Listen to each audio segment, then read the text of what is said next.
May 11, minove ko na po ito. Madam President, point of order.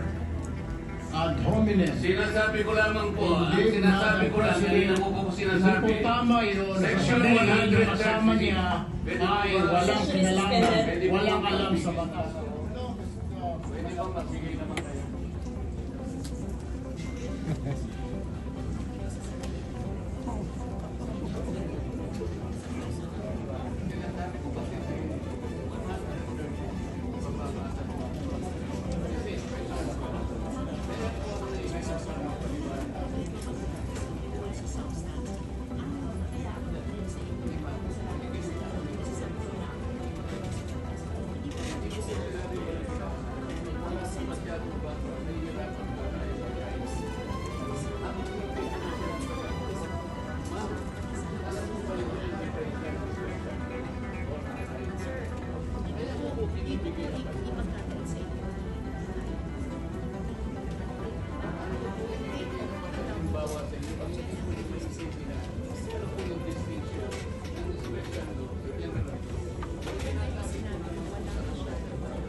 We discussed after the motion whether we should take it out.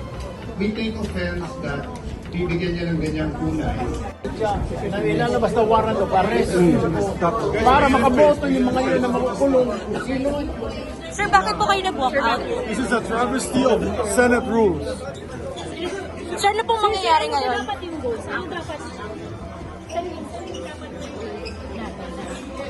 Sir, This is a travesty of Senate rules.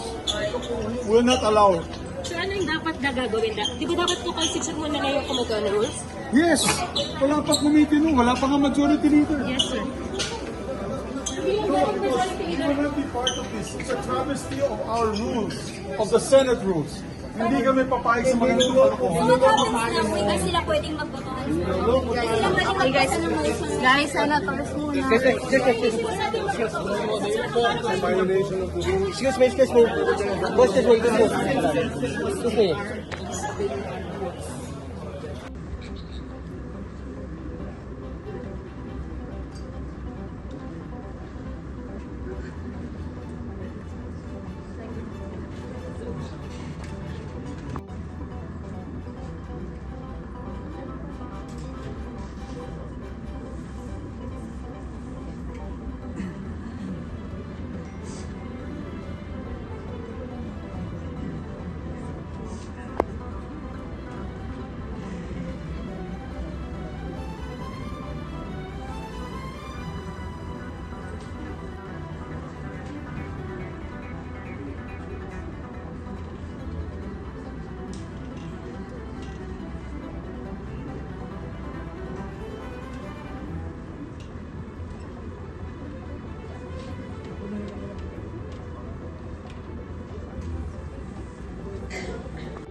I'm objecting that the effect of the manifestation of the president.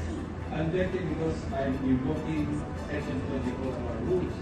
And as I read into the record, the format of May 11, 2026, I referred to the Committee on Rules. And there was no discussion. Action was taken up by the On that issue, not on the issue of whether or not the rule is good. That your issue is whether or not it's proper to take it up on the floor. We would have to support that resolution or thinking of Senator Lacson, which is we did not constitute the rules. So what are we discussing right now? I suggest that we constitute the committee of rules and discuss it there. How do I know this? Ako minority leader hindi ako member ng rules. Ex officio Tumawag ba? Hindi. Ano to? Binabraso? Point of order, Madam. Where in the rules does it say that the amendment has to pass the committee on rules? Section 24, Madam President. Ano sabi ko sa section 24? The committee shall hold meetings to discuss, decide, and submit a report on all matters transmitted to them. And this, That's not the rule. The rule is 136. 136. Can you please, for the third time, may we request the Senate President to read into the record rules may be amended by means of a motion which will be presented at least 1 day before its consideration, and the vote of the majority of the senators present in the session also will be required for its approval. So I respect their objection. But how do we determine objections in this Senate? We vote. So if there is an objection, they have already explained their position, they have explained their position, I move that we divide the House in that way. We have several members of the minority here, and only Senator Lacson has voted. Why are we holding this process, Mr. President? I have a number of issues that I'd like to raise regarding this motion, Mr. President. They are citing section 136, assuming, for the sake of argument, that the opposition is correct. The second paragraph, Mr. President, says the rules may also be amended by means of a motion, which should be presented at least 1 day before its consideration. We submit, Mr. President, that the earlier motion that was entered was referred in the Committee on Rules. This is a new motion, Mr. President, and therefore we have to take consideration of the 1 day requirement before we can act on it, Mr. President. And that should be, if not tomorrow, because we don't have any session tomorrow, that should be on Monday, Mr. President. Again, let me reiterate. The rules may also be amended by means of a motion, which should be presented at least 1 day before its consideration. We submit that the motion that was mentioned last May 11 was referred to the Committee on Rules. This is a new motion, Mr. President, that is being presented on the floor, which requires that it be presented 1 day before it is considered. And therefore, we have to consider this motion on Monday. As explained by the acting majority leader, the motion of Senator Marcoleta has been brought to the plenary, and both the majority and the minority have mentioned rules. Thank you, Senator Marcoleta. We recognize the President. Salamat, Madam President. Meron din po akong substantive na interpellation sa motion ngayong araw na nire-raise po, tatalakayin ni Senator Marcoleta yung text na pinamugod ni Senate President sa akin ngayong hapon. Pero una, gusto ko pong segundahan yung sinabi ni Senator Pangilinan. Bagong motion ito, Madam President. Bakit po? Sa ilalim ng Section 24, ni-refer yung unang mosyong binanggit ni Senator Marcoleta noon sa Committee on Rules. Ngayon kung sasabihin na ibinalik yung mosyong iyon, yung unang mosyon ni Senator Marcoleta sa plenary, sino ang gumawa nun? Dapat ang Committee on Rules. Na-initiate na po ang proseso iyon alinsunod sa Section 24. Hindi pa nga po nakukonstitute ang Committee on Rules. Wala pa nga pong minority contingent sa Committee on Rules. So wala pang body na pwedeng ibalik yung unang motion ni Senator Marcoleta sa plenary. Kaya po sinusugundahan ang sinabi ni Senator Pangilinan. Ito pong motion na gustong talakayin ni Senator Marcoleta, pinamugod ni Senate President sa atin, bagong motion po siya. Kung kaya, nag-a-apply po ang Rule Section 136 na kailangan bigyan ng isang araw pa pagkatapos ito i-move para talakayin. And tama si Senator Pangilinan, sa Lunes pa po yun, Madam President. Salamat, Madam President. Madam President, giving meaning to everything. Ito ang mahirap kasi kung wala po tayong legal background dito. Kaya sinasabi ko na ako na hindi ito bagong motion ito eh. Hindi siya bagong motion. Nasasabi ko lang po, May 11, pinod ko na po ito. Point of order.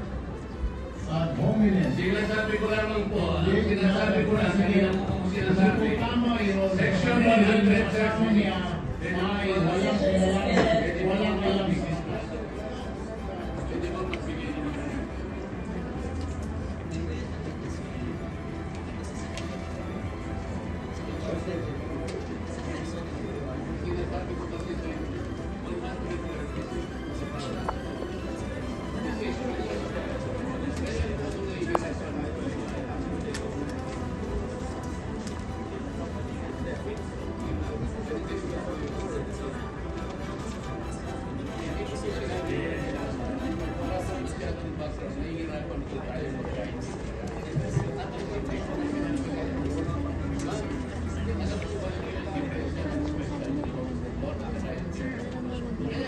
binibigay na mas ibibigay ng pagkalimbawa sa inyo kung hindi ko na maintindihan. Ano po yung distinction? Ano sa Western law? Pero, kinakasin ko na wala ako sinabi, walang kasi yung kung walang sinabi, bakit na pumatamo na muna sa salita? At general law, pag hindi po wala ng distinction, tayo na lang. So magkano lang po tayo na sa pagkakaroon. Huwag po ninyong bibigyan ng mga malinis po yung mga rin po ng pagkakaroon. Because kami ito po ay namin simula ito yung kahit lagi po kayo sinabi namin hindi po. Gusto ko po malinawan ninyo. I am precisely defining the distinction between the general provision and the special provision. Hindi mo bibigay na sinabi. Pinipilit kong ipaliwanag po sa akin ng aking kakayang may paliwanag ka ng unless and until we understand the distinction between the two. Baka diba di natin tayo ng matagal. So huwag po yung bibigyan ng mas magkawala. Pinipilit ko kung makatulong sa akin. Kapag naintindihan po niyo yung distinction, I am trying to premise the discussion and argument on the validity and supremacy of a special provision. Pero ayaw nyo naman ako talaga. Napakasimple mo ng distinction ng huwag po, nakikusap ko lang po, huwag kayong magbibigay ng masamang pahulugan. I am precisely placing a distinction between the two. Yun lang po, wala tayong masamang pahulugan. Eh kasi po yung dalawa may friends na gano'n. Huwag po gano'n. Explain na lang natin para Huwag po gano'n. explain mo na lang po.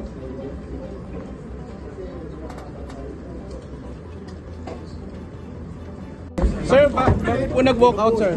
Sir, Pinipuli na tayo eh. Pinagpipilitan nila, naisip-isip na siguro nila dahil lumabas sa media, na ilalabas na warrant of arrest. Para makaboto yung mga yun na makukulong. guys, give way. Guys, give way. Makaboto. Guys, give way. Kung nakakulong man sila. Give way, please. Common sense, hindi naman tayo tanga. Journalist tayo, di ba?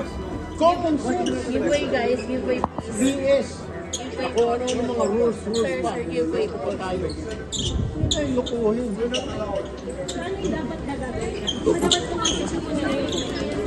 Yes. Wala pa gamitin mo. Wala pa nga mag-gamitin mo. No, because you will not be part of this. It's a travesty of our rules, of Senate rules. Hindi kami papayag sa mga ito So what happens now? Hindi sila pwedeng magboto. Hindi sila pwedeng magbasa ng motion. Guys, senators. Violation of the rules. Excuse me. What's the name? Excuse me.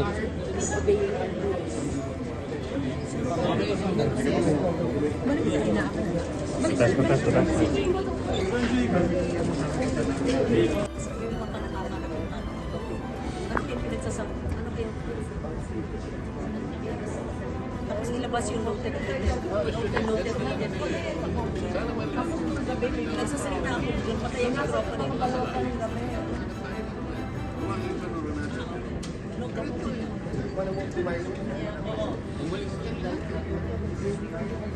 Ilang tao sa labs na nag-walk out dito?